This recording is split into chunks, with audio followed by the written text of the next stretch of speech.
Welcome to Voices of Life, a place for stories, thoughts, and lessons inspired by everyday life.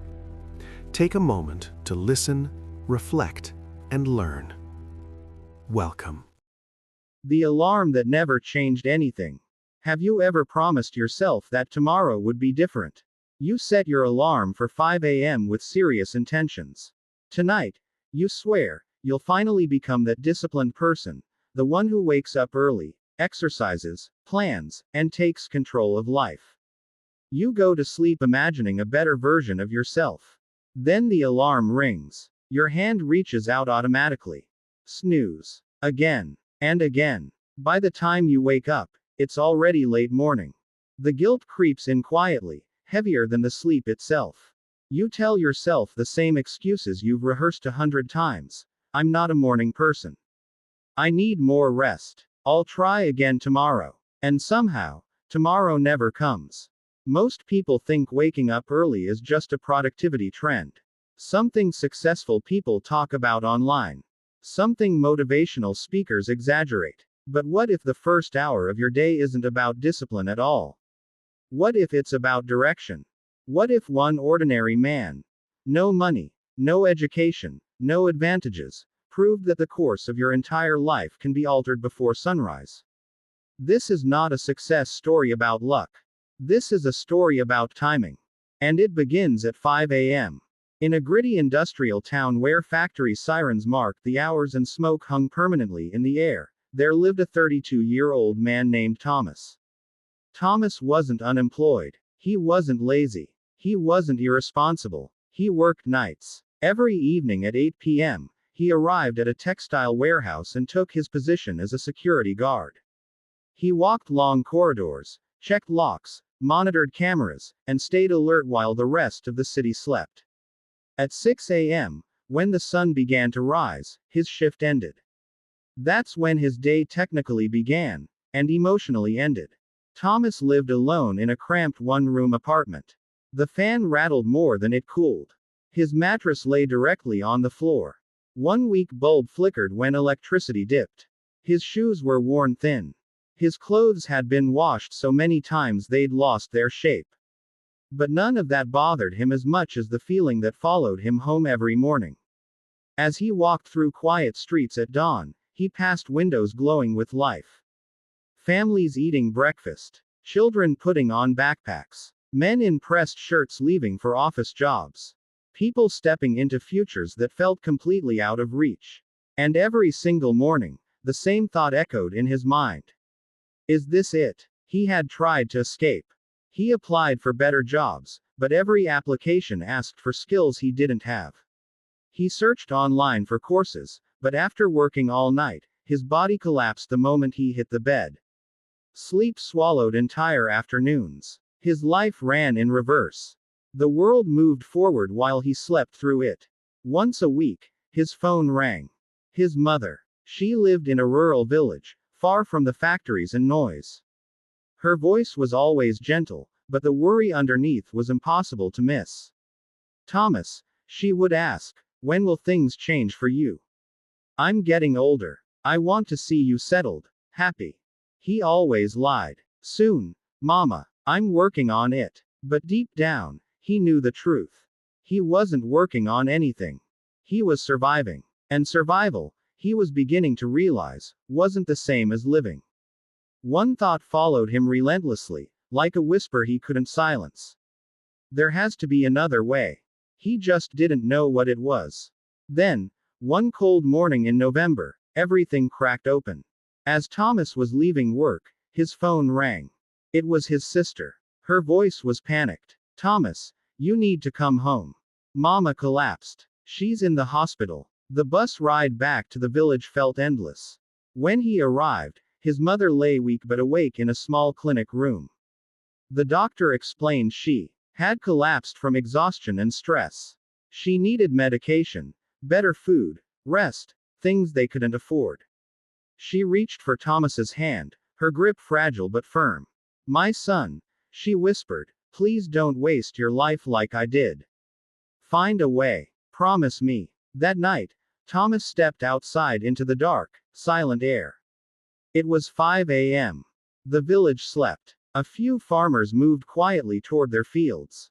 Birds began to stir. The world felt paused, empty, waiting. And in that stillness, something shifted inside him. Not sadness. Anger. Anger at helplessness. Anger at drifting. Anger at years slipping through his fingers. No more, he whispered. I will find a way. He didn't know how yet.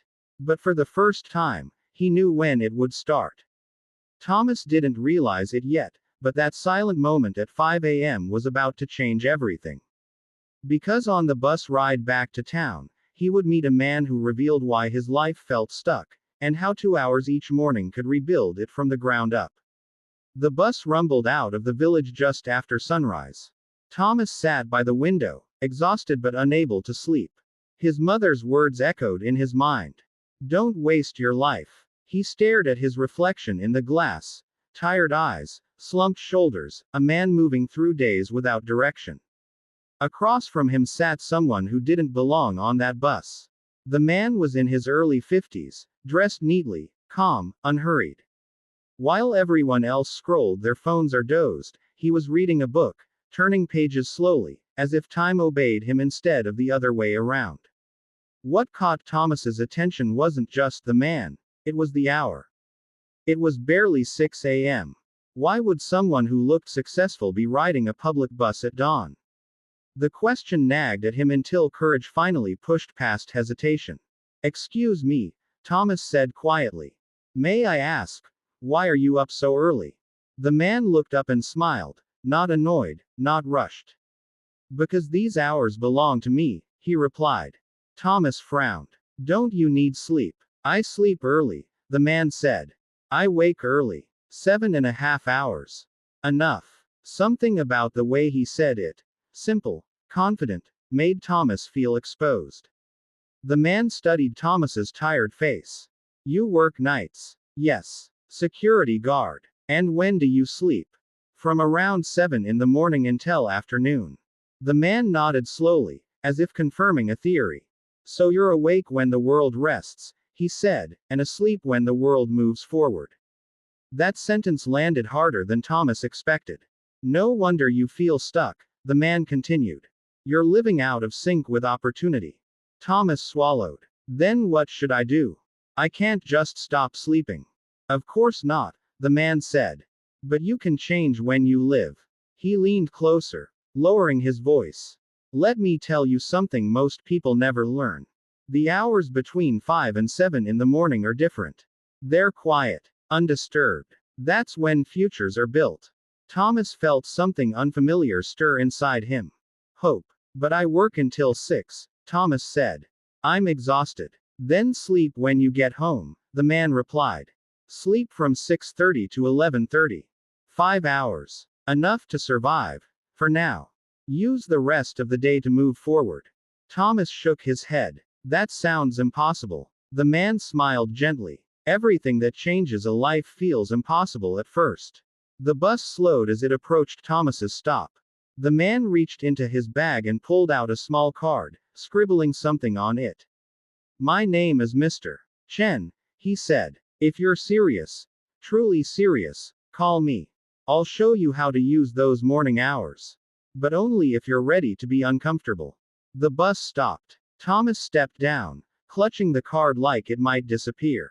That night, he stared at his ceiling longer than usual. His body ached. His mind raced. For the first time in years, sleep didn't come easily. Not because of exhaustion, but because of possibility. Blank, blank. The next day, something strange happened. Thomas woke up before noon. For the first time in years, sunlight streamed through his window on a weekday. He felt disoriented, almost guilty, like he was breaking a rule he didn't know existed. At 11 a.m., heart pounding, he dialed the number. They met at a small cafe near the industrial district. Mr. Chen looked at him carefully, then nodded. You actually changed your sleep. I did, Thomas said. I don't know how long I can keep it up. That's not important, Mr. Chen replied. What matters is that you started. He pulled out a notebook and sketched a simple house. Your life is like this house, he said. Right now, it's unstable. Not because you don't work hard, but because you never touch the foundation. He tapped the bottom of the drawing. These hours, 5 to 7 a.m. This is foundation time. 2 hours a day. That's 14 hours a week. Over 700 hours a year. Thomas stared. That's the equivalent of 3 extra months every year, Mr. Chen said. Months most people sleep through. Thomas's breath caught. What do I do during those hours? He asked. Mr. Chen's voice hardened slightly. You don't waste them. He wrote rules instead of advice. Rule 1. Wake up at 5 a.m. every day. No exceptions. Rule 2. Sleep by 9 p.m. Sleep is not optional. Rule 3. The first weeks will be miserable. Push through. I'll give you 90 days, Mr. Chen said. Build something. Learn something. Become someone. Then come back. Thomas nodded slowly. For the first time in his life, someone wasn't offering motivation. They were offering a system. Thomas didn't know it yet, but the next 90 days would break him before they rebuilt him. The alarm at 5 a.m. would feel unbearable. His body would rebel. His mind would beg him to quit. The alarm screamed at exactly 5 a.m. Thomas didn't open his eyes. Every part of his body rejected the sound. His muscles felt heavy. His head throbbed. His mind immediately began negotiating. Just today. You barely slept. Start tomorrow. His hand reached for the phone. Then he saw his mother's face in his mind. Frail, lying in a hospital bed, asking him not to waste his life. Thomas sat up. He didn't feel inspired. He didn't feel powerful. He felt angry. Angry enough to swing his legs out of bed and stand. The first morning was brutal. So was the second. And the third. Thomas stumbled through his tiny apartment at dawn, barely awake, eyes burning as he stared at his phone. He searched for free lessons online and settled on something practical, basic accounting and spreadsheet skills. Not because it excited him, but because every business needed it. At 5 a.m., while the city slept, Thomas watched tutorials in silence. At 6 a.m., he forced himself outside. The streets were empty. The air was cold. His body protested with every step as he walked slow circles around the block. 30 minutes felt like an hour. But he kept moving. By 7 a.m., he was drained. He went back to bed at 7:30, slept until early afternoon, then prepared for another night shift. The cycle repeated.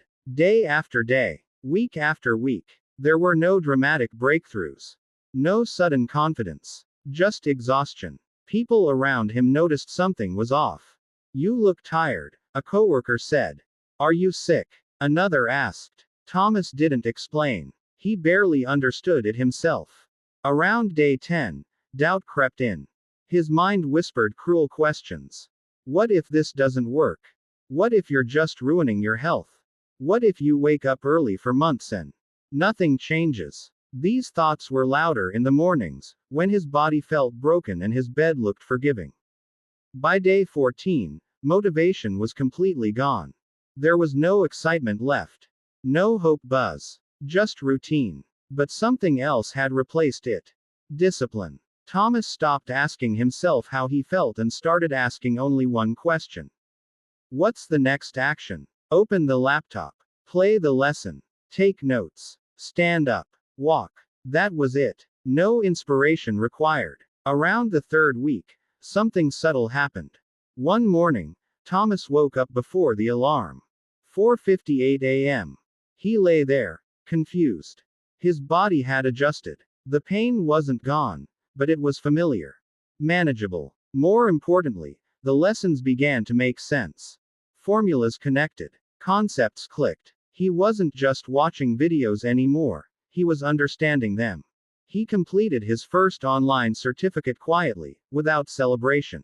During his walks, he noticed the sunrise for the first time. The way light crept into empty streets. The stillness of a world not yet demanding anything from him. These 2 hours became sacred. Not because they were easy, but because they belonged to him. By the end of the second month, Thomas had completed multiple courses. He could organize data, track expenses, understand basic financial statements.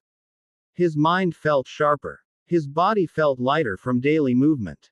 Even his posture changed. People at work noticed. "You look different," his supervisor said one night.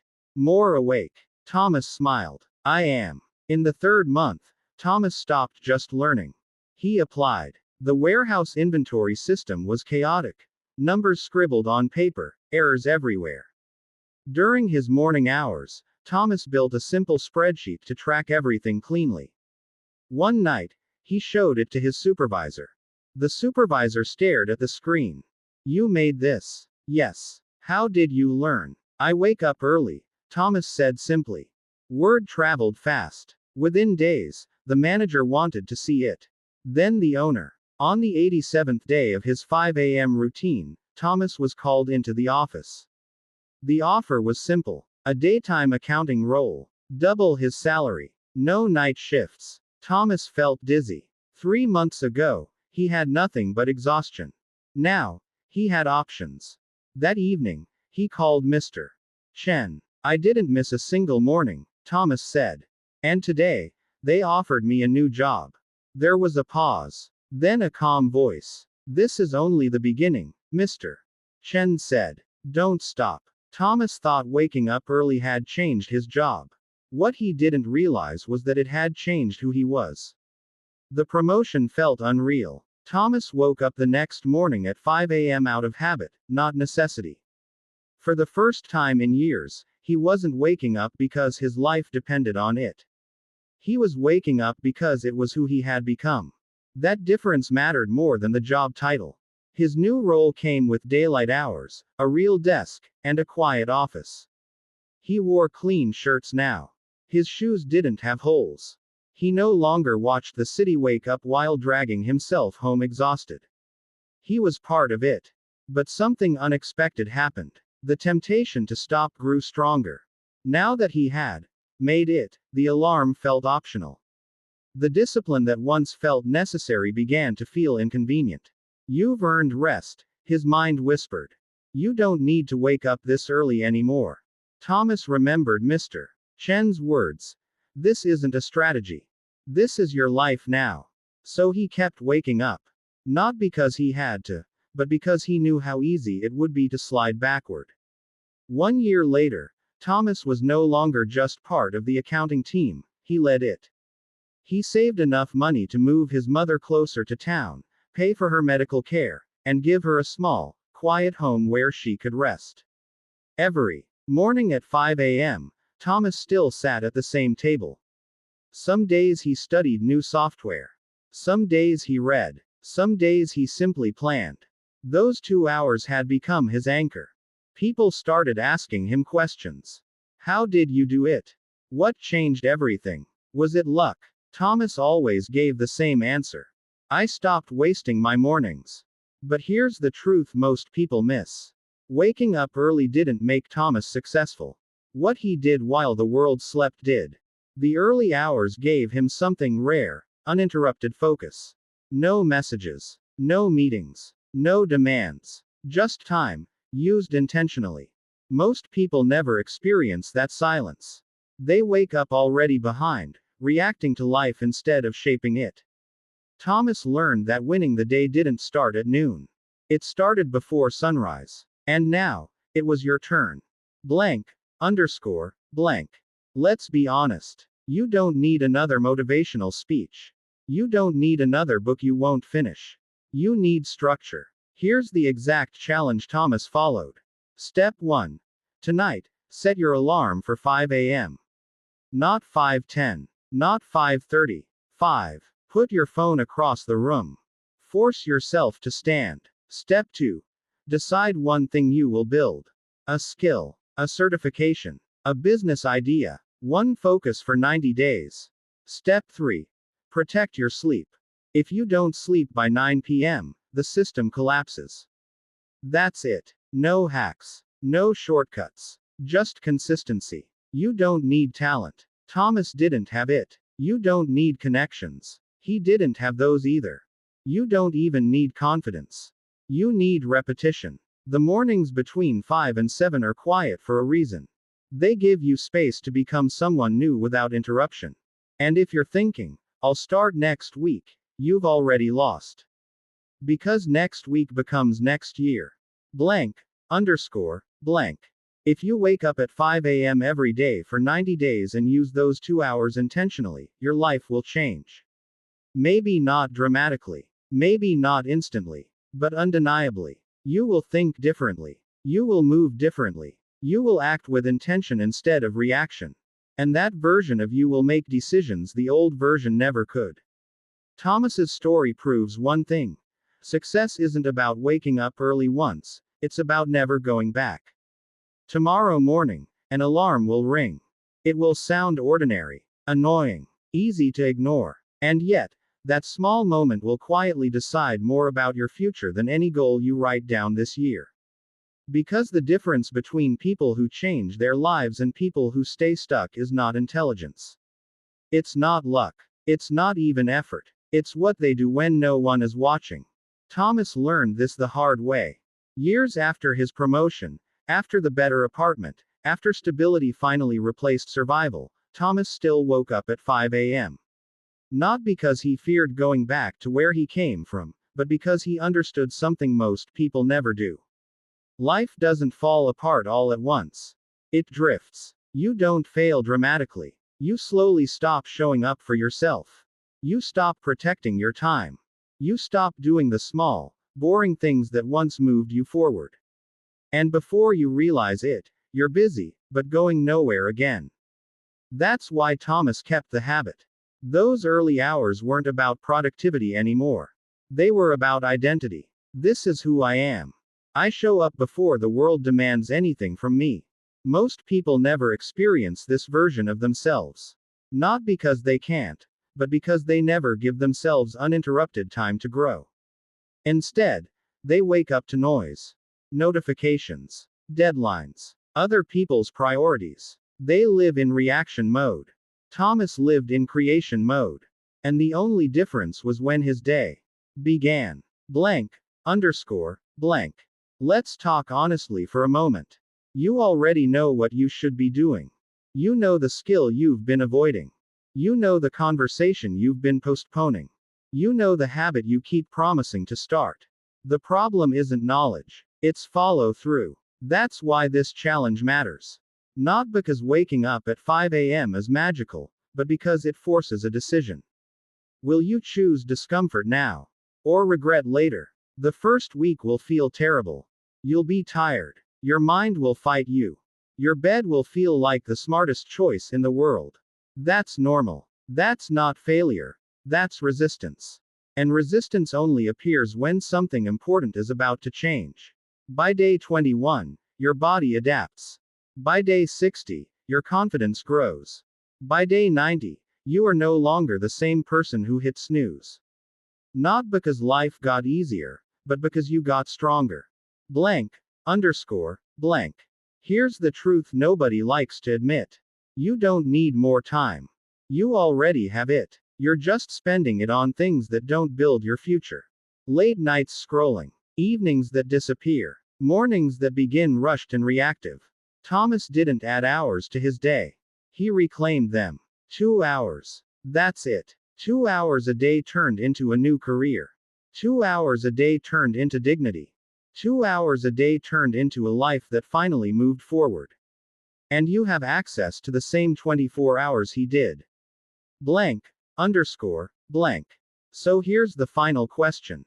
When your alarm rings tomorrow morning, will you hit snooze and feel that familiar guilt later? Or will you sit up, tired, uncomfortable, unsure, and take one step toward the life you keep imagining? You don't need to be perfect. You just need to be consistent. Set the alarm. Pick one thing to build. Protect your sleep. Repeat. That's it. No hype. No shortcuts. Just quiet progress, made while the rest of the world sleeps. Blank, underscore, blank. If this story felt familiar, if it felt like it was speaking directly to you, don't keep it to yourself. Have you ever struggled to change your routine? Have you ever felt stuck even though you were working hard? Share your story in the comments. If your experience resonates, we'll feature and share your story here so others know they're not alone. Your future self is already awake. The only question left is, will you meet them at 5 a.m.? If you've lived through a similar story, if your pain was silenced, ignored, or misunderstood, you're not alone. You can share your story with us directly by email. We read every message, and with your permission, we'll tell your story so others don't feel alone.